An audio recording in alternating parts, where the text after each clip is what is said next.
खुदावंद यीशु मसीह के अज़ीम और जलाली नाम में जीसस लाइव वे के तमाम बहन भाइयों को मेरी तरफ से बहुत बहुत सलाम। खुदावंद का इत्मीनान और फजल हमेशा आप सबको हासिल होता रहे। उम्मीद है कि आप सब खैरियत से हैं।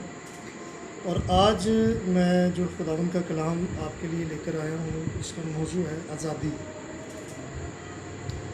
तो मेरे साथ निकालिए किताब मुक़द्दस में से हम अपनी नसीहत और रहनुमाई के लिए दूसरा पत्रस उसका पहला पत्रस उसका दूसरा बाब और उसकी 16वीं आयत में से मेरे साथ देखें। यहाँ पर लिखा, और अपने आप को आज़ाद जानो, मगर इस आज़ादी को बदी का पर्दा न बनाओ, बल्कि अपने आप को खुदा के बंदे जानो। कलाम मुक़द्दस का पढ़ा जाना, सुना जाना हम सब के लिए बाइस बरकत और रहमत का सबब हो। मेरे अज़ीज़ों, आज ईमानदार, आम और ख़ास सब लोग इस बात से परेशान रहते हैं, उनके अंदर सवाल जन्म लेते हैं कि मसीह में मैं कितना आज़ाद हूँ। और आज का टॉपिक भी हमारा यही होगा, आज़ादी के लिहाज से, कि मुझे मसीह में कितनी आज़ादी मिली है। मेरे अज़ीज़ों, आज मैं आपके सामने थोड़े वक्त में बहुत सारी बातें शेयर करूँगा। ये जो हवाला मैंने आपके सामने रखा है, इसकी जानिब हम बाद में आएंगे। पहले मैं आपसे गुफ्तगू करना चाहता हूँ। मेरे अज़ीज़ों, हर इंसान आज़ाद होने के लिए, आज़ादी को, छुटकारे को, मखलसी को पाने के लिए जस्तजू कर रहा है। तमाम मज़ाहिब के अंदर हर एक कौम, कबीला ये चाहता है कि मैं गुनाहों से आज़ाद हो जाऊँ। इससे पहले कि हम बाइबल की तरफ आएँ, उन आयात की तरफ आए, मैं चंद एक मिसालें आपके सामने रखना चाहता हूँ। अज़ीज़ों, मैं एक मिसाल देना चाहता हूँ। जो आयत मैंने आपके सामने रखी है और जो मज़मून आपके सामने रखा है, मज़मून के लिहाज से मैं आपके साथ एक बात शेयर करना चाहता हूँ और मिसाल देना चाहता हूँ। क्योंकि जश्न आज़ादी नज़दीक है।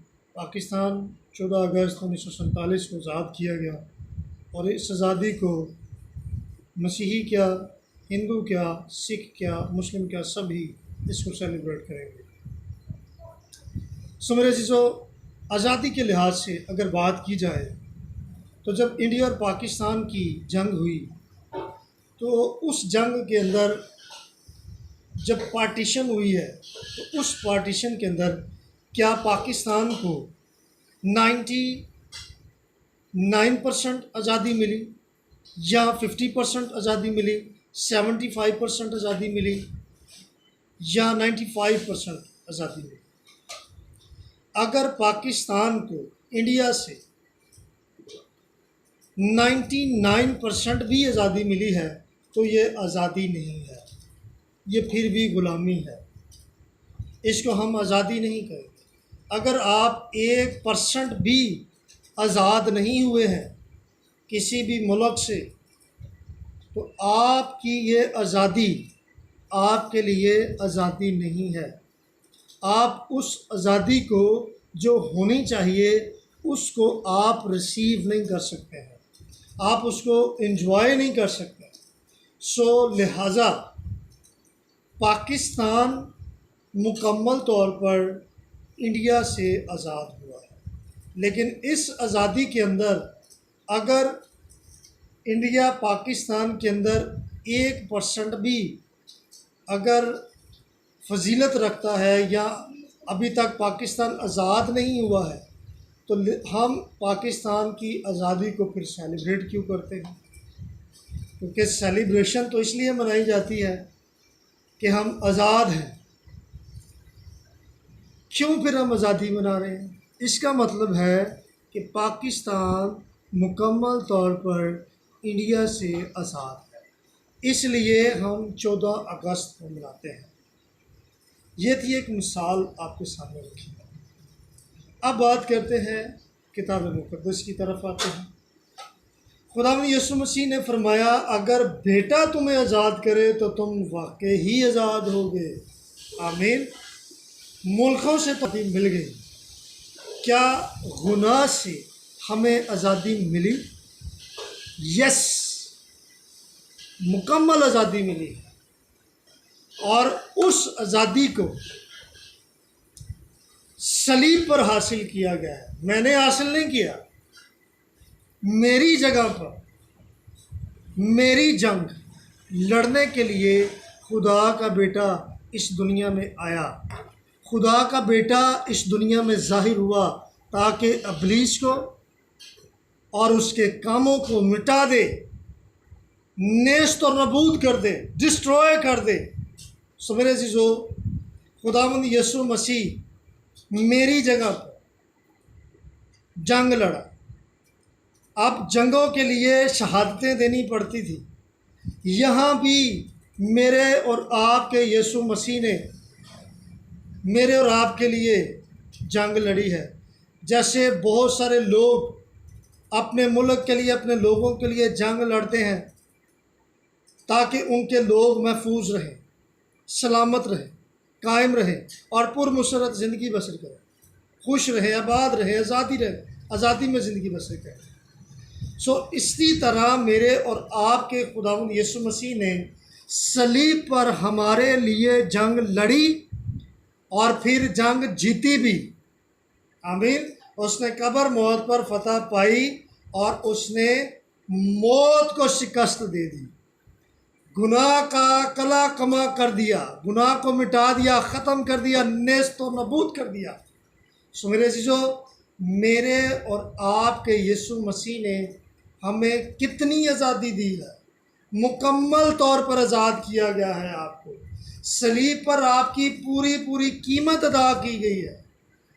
आपकी मुकम्मल आज़ादी के लिए सलीब पर खुदावंद यीशु मसीह के जिस्म के अंदर से हर खून का कतरा निकल चुका था, खून बह चुका था और उसके खून ने सलीब पर हमारी आज़ादी के लिए मुकम्मल कीमत अदा कर दी है ताकि हम क्या करें, मुकम्मल तौर पर आज़ाद रहें।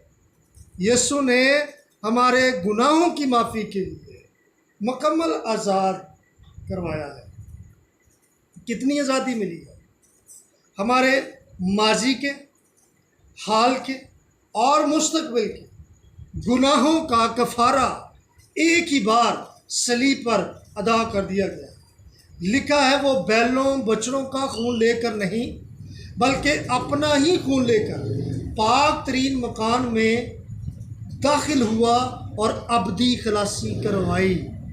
अब्दी का मतलब अब्दी, हमेशा के लिए आज़ाद करवा दिया, छुटकारा। Hallelujah, praise the Lord. मेरे अज़ीज़ों, यीशु ने हमें मुकम्मल तौर पर आज़ाद किया और इस आज़ादी को हम एंजॉय करें। यीशु ने हमें किस चीज़ से आज़ाद किया? नंबर 1, मौत से। नंबर 2, गुनाह से। नंबर 3, शरीयत से। शरीयत से, इन 3 चीज़ों से मुकम्मल तौर पर हमें आज़ाद कर दिया गया और हमारे माजी, हाल और मुस्तकबिल का एक ही बार कफ़ारा दे दिया गया है। हमें मुकम्मल तौर पर महफूज कर लिया गया है। हमारा अब्दी मुहाफ़िज़ कौन है? मेरा और आपका यीशु। उसने हमारे माजी, हाल और मुस्तकबिल का भी ज़िम्मा ले लिया हुआ है। हालेलुया। सो मेरे अज़ीज़ों, अब आते हैं इस आयत की तरफ। इस आयत में हमने पढ़ा है, और अपने आप को आज़ाद जानो मगर इस आज़ादी को बदी का पर्दा ना बनाओ और बल्कि अपने आप को खुदावंद के बंदे जानो। हालेलुया। मेरे अज़ीज़ों, मसीह ने हमें गुनाह से आज़ाद किया है, गुनाह करने के लिए आज़ाद नहीं किया। पौलुस रसूल रोमियो के ख़त 6 बाब में फरमाते हैं, पहली आयत में लिखा, क्या हम गुनाह करें ताकि फजल ज़्यादा हो जाए?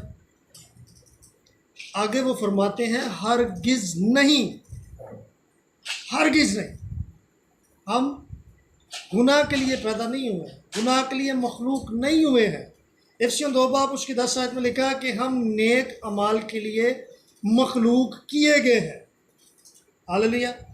मसीह में आकर हमने नेकियां भी करनी है, निजात पाने के लिए नहीं, बल्कि अपने अंदर उस रास्तबाजी को, उस निजात को, कफ़ारे को ईमान के साथ उस कुदरत को रिसीव करना है, जिसके बायस हमारे अंदर से नेक अमाल पैदा होते हैं और ये नेक अमाल हमारा फल है जो हम खुदावंद को पेश करते हैं। आमीन। सो मेरे अजीज़ बहनों भाइयों, हमें गुनाह से आज़ाद किया गया है, गुनाह करने के लिए आज़ाद नहीं किया।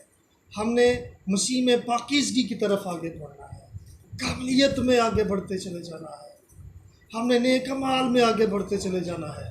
हमारे बदनों से खुदा का जलाल ज़ाहिर हो, खुदा की कुदरत हमारे बदनों से ज़ाहिर हो, लोग हमारे कामों को देखकर खुदावंद हमारे खुदा की तमजीद करें, उसकी शुक्रगुजारी करें, उसकी हामद करें। ये हैं मसीह के लोग, ये हैं रास्तबाज लोग, ये हैं निजात याफ्ता लोग, ये हैं माफ़ी याफ्ता लोग। और हम कैसे हैं? दूसरों के लिए हमने आईना बनना है, रोल मॉडल बनना है। मेरे जीजो, हमने पाकीज़गी की तरफ कदम बढ़ाना है, कमाल की तरफ कदम बढ़ाना है, गुनाह को खंडन करना है, गुनाह का इनकार करना है, गुनाह की तरफ हमने नहीं जाना है।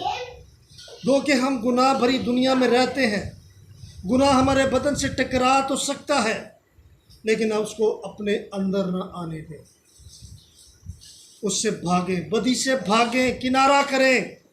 पौलुस उसको कहते हैं बदी को देखकर भाग। अपने शागिर्द तीमुथियुस को फरमाते हैं जहाँ कहीं बदी है वहाँ से भाग जाओ, वहाँ से कूच कर, अपनी आंखें बंद कर। सो मेरे अज़ीज़ों, मसीह में हमें मुकम्मल तौर पर गुनाहों की माफ़ी हासिल है। हालेलुया।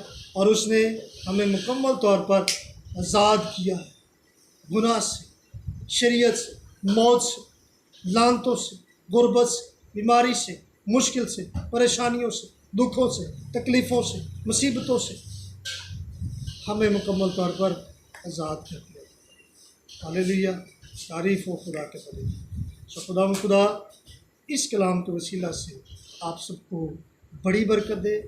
खुदावंद में हमेशा खुश रहें और ये जो आज़ादी आपको मसीह में दी गई है, इसको बदी का पर्दा ना बनाएं। लिखा है कि अपने आप को क्या करो, खुदा के बंदे जानो। और मैं अक्सर कहता हूँ खुदा के बंदे भी जानो और बंदे के पुत्र भी जानो। सो खुदा आपको इस कलाम के वसीला से बहुत बरकत दे। खुदा यीशु मसीह का इत्मीनान और फजल हमेशा आप सबको हासिल करें।